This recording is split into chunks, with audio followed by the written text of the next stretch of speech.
What's up, guys, and welcome back to the doctor's office. I am Dr. K. Knight, here to give you a proper diagnosis and prognosis and everything comics and comic book characters.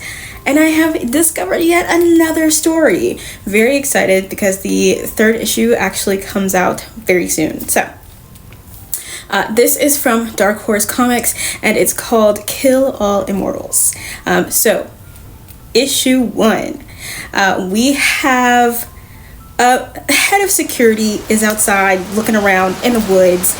He has his gun at the ready because he hears noises, and we have a bunch of Fortune 100 CEOs or Fortune 500, whatever they said. I'm pretty sure they said Fortune 100. Anyway, we have a bunch of CEOs, billionaires, that are in this house, and they're waiting for the head of security to come back.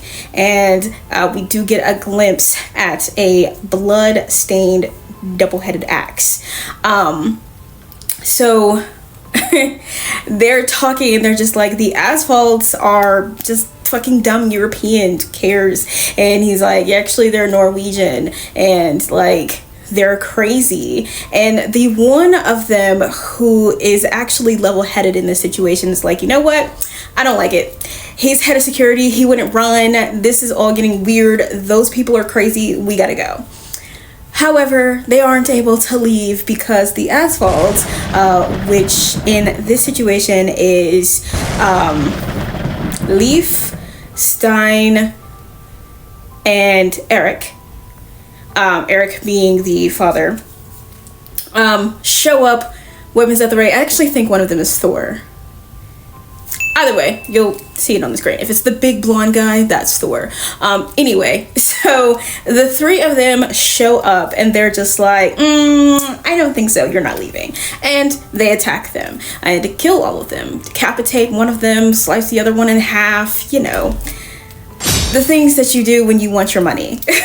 Now, the one in this situation that was level-headed was like, bro, chill out. That was my brother. He was like, yeah, it was. And, now he's dead.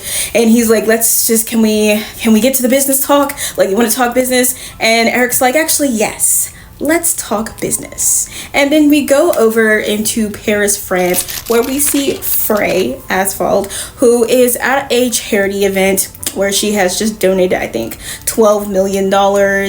And she's enjoying herself, yet she gets ready to leave, and one of the people is like, oh, all the people who donated need to take a photo together, and her head of security is like, no, it's okay, sorry, Miss Aswald. She's like, she doesn't do that. She's leaving. So she leaves, and she goes to somewhere else where she is actually physically aiding some people and getting medication and things like that to these people. And she's also doing an interview with someone named Owen. Actually, his name is Jabari Owens, and he's trying to get information on her as she pertains to her family. And he's like, your family is one of the oldest families, the oldest family. What kind of business are they into? She was like, I'm not my family, and I'm not my family's business. Whatever it is that they do is what they do over there. I do what I do way over here. So they, of course, are still having this conversation. And again, he's a reporter, and he's just trying to do this story on her and on her only. And, she's giving him bits and pieces of information about herself, but she doesn't necessarily want to talk about her family because, again, she is not her family, and that all of the stuff that they do is what they do elsewhere. She tries to do good things over here. So they end up just kind of traveling, and they get stopped by these soldiers, officers, and one of them wants Frey to get out of the car, and he's like, we will handle you in a minute, Mr. Owens. We know exactly who you are.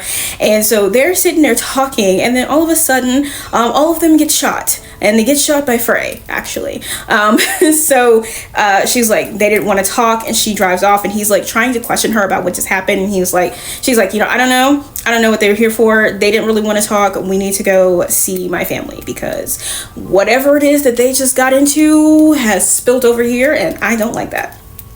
And he's still trying to get answers out of her to what her family does, and she's not really answering them because, again, she's not her family, and that family business that they have going on over there is what's going on over there. She has no idea. The only thing that she knows is that it now involves her because of whatever it is that they're doing.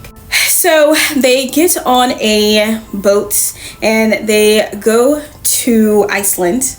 And, you know, she's like, you're going to meet my family. And he's like a little bit nervous, of course. And it's, of course, because he just got attacked. They just got attacked. So when they get there, they are met by Stein. And he's just kind of like, with the sarcasm. He's not really too sure why she decided to show up for real. And, you know, he has like a bunch of shady things to say. And, you know, Jabari introduces himself, and it's kind of just like weird, and she's like playing with her dogs, but the dogs kind of like turn on Jabari, and it's just like, oh no, the dogs are just really protective. Stein is all bite.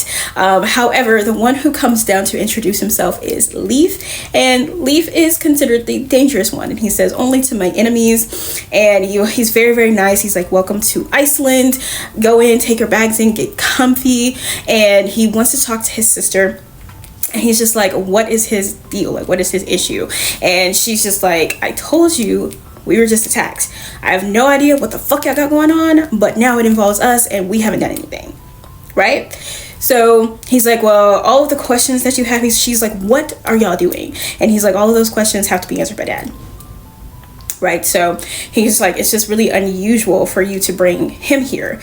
And she was like, well, what did you want me to do? And she was like, I mean, it doesn't have to be unusual. And Leif is just like, it doesn't have to be, but it is. So having a journalist, reporter, person there is definitely not something high on their list that they like. Now, earlier when she was talking to Jabari and kind of just like laying out how her family is, when she described her brother Thor, she was like, Thor's just big. So, you know, it's fine. So we are in a setting where they're eating. Well, actually, no. He finds this very, very colorful tree that is thousands of years old. And they're like, you know, we're collectors of very, very special things, like, you know, trees included. And he's like, well, you know, Dad's ready to see you guys now. So they all sit down to eat. And of course, as most dads do when it comes to their daughters, they want to know, what is Jabari's angle? And so he's trying to explain himself, and they're also trying to put him in a position to where they control what it is that he reports on. And he's trying to let them know that he doesn't particularly like to be controlled in what he chooses to report on, which is why he doesn't really work for like a corporation per se when it comes to the news. And he's kind of like private journalism. And he's like, you know, why would big corporations need to, like, you don't need big corporations, but what about a really powerful family? Because not only can you get your story, but you can have the protection as well. And I believe Leif is the one who says, like, they're asking for our protection because they were just attacked, and they're really just trying to get out of Jabari what it is that he's doing. And when he says that he's doing a story on Frey, then they're assuming that he's trying to like spread information about what the family is doing, and they all just instantly start like freaking out and questioning him and screaming and threatening him. And then they're like, Frey, those soldiers were not coming for you, they were coming for him. And she's like, oh my god, you did it. And at that moment, her father extends a sword to try to kill Jabari, but she is able to stop it with a tray. However, in the midst of her saving her boyfriend currently, her brother Stein slits her throat at the table, and she tells her boyfriend to run, and they're like, oh, there's not really any place that you could. And so he sends Leif to finish it, and he's about to kill Jabari. Like, Jabari's like over like a cliff, there are rocks down there. He's about to kill Jabari, but she comes up from behind and stabs Leif in the chest. And he's like, you know, I saw you die. And she was like, you wanted to know about me? Here's what you need to know about me.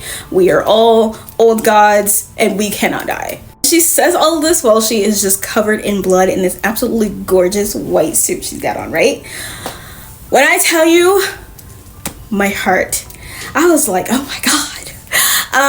To just like imagine that you are living your life the way that you want. Your brothers leave you alone, your dad leaves you alone, and you are living the life the way that you want to, and you have access to your family's money to do good in the world, and you are helping with charities and things like that. You find somebody you really like who happens to be a reporter, you want him to meet your family, and all of a sudden you guys get attacked. You go to your family for help and in good faith, as she says, and they try to kill you. Both. They kill you, and then they try to kill your boyfriend because he's a reporter, and they've already discussed that reporters are not welcome, not in relation to the family at all. And just having this as the story is nuts. It is so crazy how this has like stepped up. So we started with violence, mellowed out, violence again, mellowed out, only to end with violence, and it only gets more violent from there. And I am so excited because I love this. The storytelling is good, the artwork is amazing, and the characters already seem to like, you can already tell whose side you're about to be on. But it also does make me question Jabari a little bit, because they felt that he was so threatening to not only the family but to her that they were willing to just kill him. Not kill her, but him. And because, I mean, obviously they know that she can't die, but like, you were willing to not really injure her but her boyfriend because he was a reporter. So it makes me kind of question, like, is it really that he's reporting on her, or is he really trying to dig into like what it is that they do and expose them like they're thinking? Anyway, definitely 10 out of 10 on this book. Loved it. Let me know your thoughts, and that is it for this episode of The Doctor's Office, and I will see you at your next checkup.